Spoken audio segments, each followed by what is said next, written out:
Rakit PC buat mainin game wibu, budget 1 jutaan, pakai VGA VRAM 4GB dan main di resolusi 1080p. Tapi harus hemat daya. Apakah bisa? Halo, assalamualaikum warahmatullahi wabarakatuh. Selamat datang di channel Review Tech, channel tentang rakit PC semurah dan sekencang mungkin. Buat teman-teman yang berdomisili di sekitar Surabaya atau Sidoarjo, saya ada rencana buat bikin konten grebek PC subscriber. Nah, buat yang minat PC-nya untuk direview bisa WA saya ya. Nanti saya datangin ke rumah, sekalian saya bawakan game buat kalian. Oke, rakitan PC kali ini adalah PC punyanya Mas Makruf dari Yogyakarta. Pokoknya requestnya dari awal itu cuma satu, pakai RX 550 yang versi 4GB dengan budget semurah mungkin. Dengan budget 1 jutaan kita bisa dapat PC seperti apa sih? Yuk kita bahas bareng-bareng. Dimulai dari VGA-nya. Sapphire RX 550 ini adalah VGA entry level yang keluar tahun 2017 dengan harga waktu itu sekitar 1,1 juta. Untuk spesifikasinya memiliki VRAM 4GB 128-bit GDDR5. Ada juga nih yang varian 2GB, memiliki base clock 1100 MHz dengan boost clock 1183 MHz. PDP-nya kecil banget, cuma 50 watt. Jadi RX 550 pasti non-pin power. Outputnya ada 3, ada 1 HDMI, 1 DVI, dan 1 DisplayPort. Dan sudah support DirectX 12.0. Untuk harga saat ini yang varian 4GB adalah Rp700.000. VGA udah, sekarang kita ke otaknya ya. Prosesor seperti biasa karaoke rehore dan performanya mau mantap, kita pakai Intel i5 3470 mantan Lord Cespleng nih, memiliki 4 core dan 4 thread dengan base frekuensi 3,2 GHz, boost frekuensinya 3,6 GHz, support RAM DDR3 1600 MHz, TDP nya 77 watt. Punya iGPU Intel HD 2500 yang performanya ya gak bisa diharapkan. Harga prosesor ini saat ini murah banget, sekitar Rp190.000. Selanjutnya fan prosesor. Seperti biasa kalau pakai Intel jadul, panasnya bisa dihandle dengan baik oleh HSF standar. Harganya di Shopee sekitar 30 ribuan. Untuk motherboardnya saya pakai Gigabyte H61, motherboard entry level dari Gigabyte. Awalnya Mobo ini itu hanya support Gen 2, setelah saya update BIOS jadi bisa membaca prosesor Gen 3. Motherboard ini punya 4 port SATA 3 Gbps. Di bagian belakang cuman ada port VGA sebagai outputnya dengan 4 port USB 2.0. Harga motherboard ini di pasaran adalah Rp200.000. Lanjut ke SSD. Di sini saya pakai SSD dari RX 7 128GB. Memang saya lebih menyarankan untuk pakai DST, cuman karena saat ini adanya RX 7 ya udahlah. Yang penting pakai SSD. Harga SSD ini di pasaran adalah Rp170.000. Untuk menyimpan gamenya kita pakai hard disk 500GB. Yang penting Sentinel dan health-nya itu pastikan 100%. Harganya 70 ribuan di marketplace. Sekarang kita beralih ke RAM-nya, karena budget dari Mas Makruf ini udah mentok banget, gak bisa nambah. RAM-nya cuma pakai 2x4GB DDR3. Harga per kepingnya 55.000. Jadi untuk 2 kepingnya berarti 110.000. Part selanjutnya PSU. Nah, ini PSU yang lumayan bagus menurut saya walaupun belum 80+. PSU ini sanggup mengangkat VGA sekelas GTX 1060 Enlight 530 watt. Ini PSU lama saya ya, tapi tampilannya keren banget. Warnanya silver, punya 2x6 pin power VGA dan kabelnya besar serta tebal. Selama tegangan listrik di rumah tidak naik turun, PSU ini cukup aman dipakai dengan VGA non pin seperti ini. Saya beli PSU ini Rp200.000. Dan part yang terakhir, casing. Seperti biasa, untuk menekan budget kita pakai casing bekas standar, harganya 100.000. Lumayan oke bentuknya dengan ukuran ATX.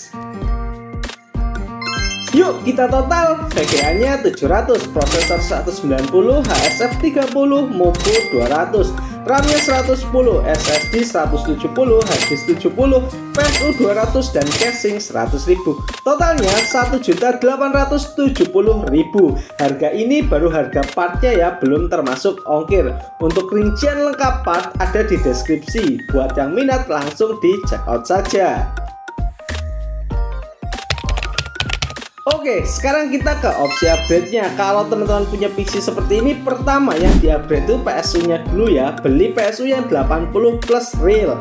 Yang kedua, upgrade RAM, tambah ke 16 GB. Yang ketiga, baru upgrade prosesornya ke i7 3770. Tapi harganya saat ini masih kemahalan. Kalau misalnya harganya udah di bawah 400.000, langsung gas beli aja. Kalau masih di atas 500, mendingan nggak usah dibeli. Dan terakhir, ganti casingnya biar lebih gaming. Oke, selanjutnya kita uji dayanya. Seberapa hemat sih PC ini ketika idle? Menyerap daya 50 watt dan ketika full load hanya menghabiskan daya 110 watt. Dengan asumsi pemakaian gaming 4 jam sehari dan listrik di rumah 900 VA, maka dalam 1 bulan PC ini menghabiskan biaya listrik sebesar Rp17.800 per bulan. Biaya ini belum termasuk biaya listrik dari monitor dan part yang lain. Sekarang kita uji sintesis. Pertama kita uji prosesornya dengan Cinebench R15 multicore, dapat skor 486 GB. Sedangkan GPU-nya kita uji dengan Unigine Heaven di setting 900 pilo, dapat skor 3083 dengan rata-rata FPS 122 dengan suhu maksimal cuma 60 derajat Celcius. Adem. Terakhir, uji gaming. Bagaimana sih performa dari PC 1 jutaan ini dengan RX 550 dan i5 3470? Untuk game yang pertama, Naruto Ninja Storm 4 di setting 900p high, dapat FPS 60 stabil.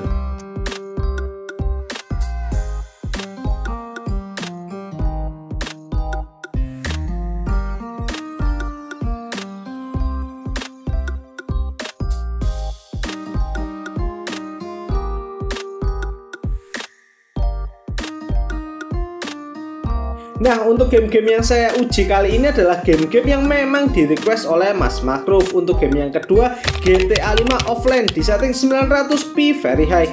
Nah, ini salah satu keuntungan punya VGA dengan VRAM besar, bisa disetting di very high, dapat 50-an FPS.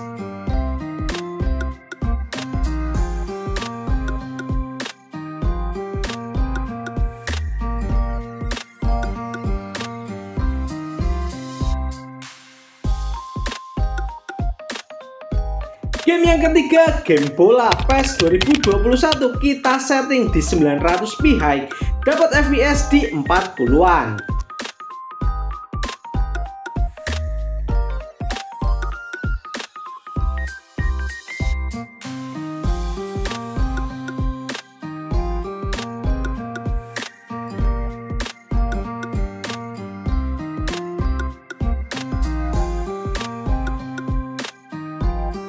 Untuk game yang keempat, Red Dead Redemption 2. Saya agak sedikit maksa di sini pakai setting 900p high, dapat FPS antara 28 sampai 30. Sebenarnya kalau teman-teman mau menurunkan resolusinya ke medium atau low, pasti bisa dapat FPS yang jauh lebih tinggi.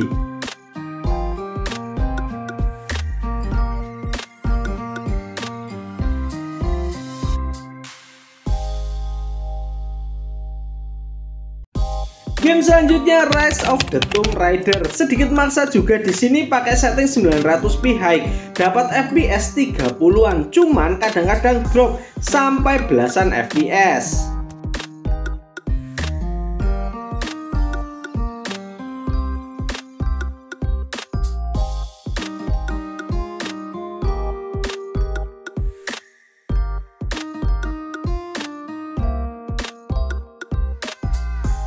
Lanjut ke game e-sport Dota 2. Setting 900p best looking, ketika laning dapat 80-an fps dan ketika war sedikit turun ke 50 sampai 60-an fps.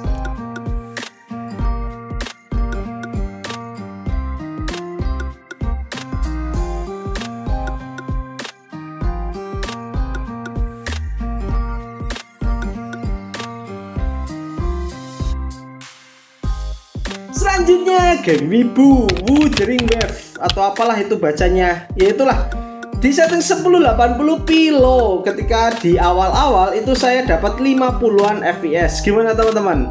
Menarik untuk merakit PC seperti ini? Silahkan komen di bawah.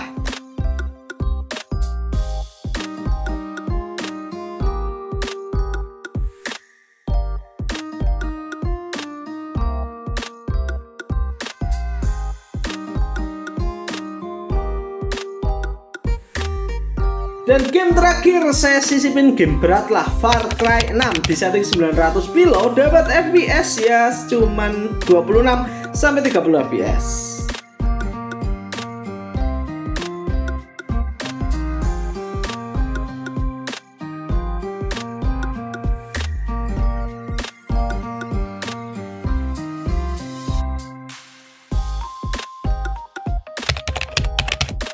Kesimpulan, rakitan kali ini cocok buat kalian yang punya budget di bawah 2 juta, pengen PC yang bisa mainkan hampir semua game dan hemat daya, jadi bisa dimainkan di rumah dengan listrik 450 VA.